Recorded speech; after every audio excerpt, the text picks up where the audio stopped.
Yes, sir.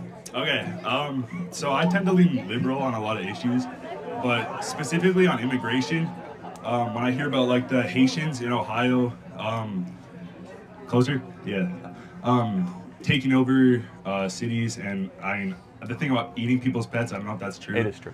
Um, but I was wondering if you could speak a little bit on that specifically, and I'm kind of torn on the election, so if you could also speak on if we have more instances like that in the future if Kamala Harris gets voted.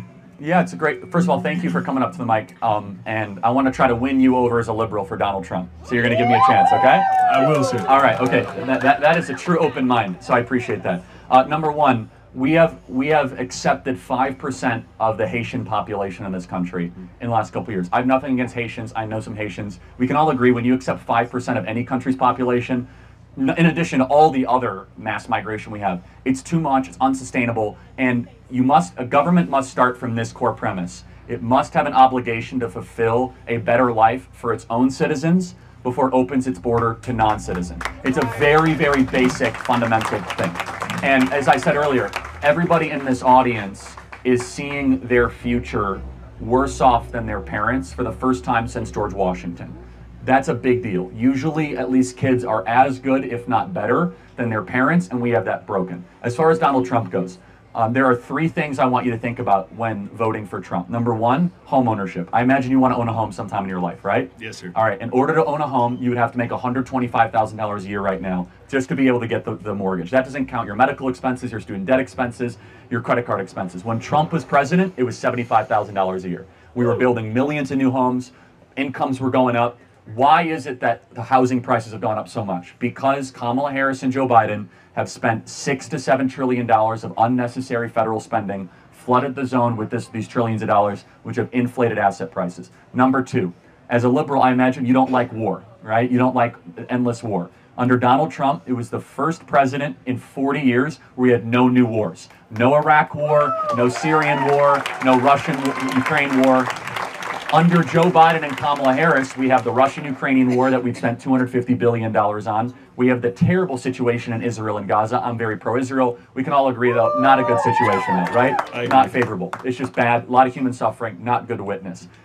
Under Donald Trump, none of that happened. In fact, he brought peace to the Middle East. We had the Abraham Accords, and we had a stable international circumstance. The final thing is the border. Under Donald Trump, the southern border was the most secure it was in American history, with border crossings at an all-time low.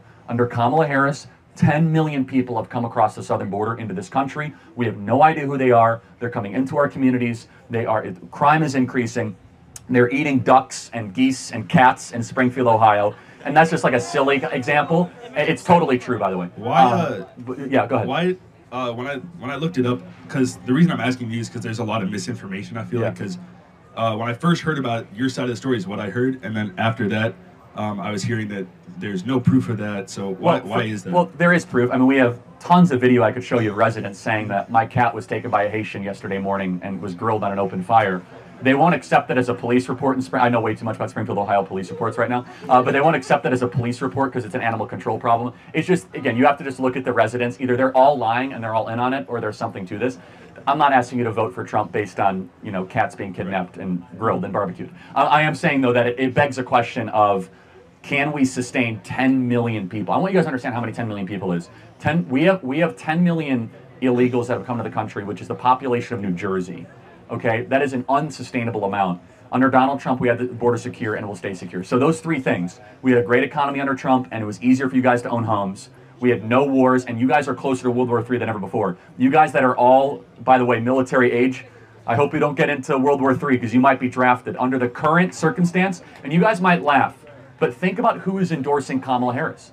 Dick Cheney, Leon Panetta, Liz Cheney. These are the warmongers of 20 years ago that got us into these wars. So I am not fear-mongering here, guys. The people that got us into these failed wars, by the way, this is 9/11 today, and we remember what happened on 9/11, and then we remember our terrible reaction on 9/11 when we decided to invade Iraq and Afghanistan. Let us never do that again. Let us never invade sovereign countries. Amen. And I think you would sympathize with that. I agree.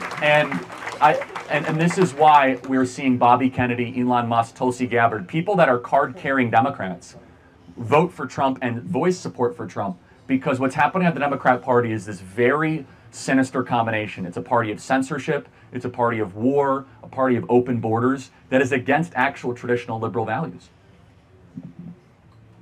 I agree. So which way are you leaning? Can I get a hat? That's a good answer. I love it. Thanks, man. God bless. Thank you. Thank you.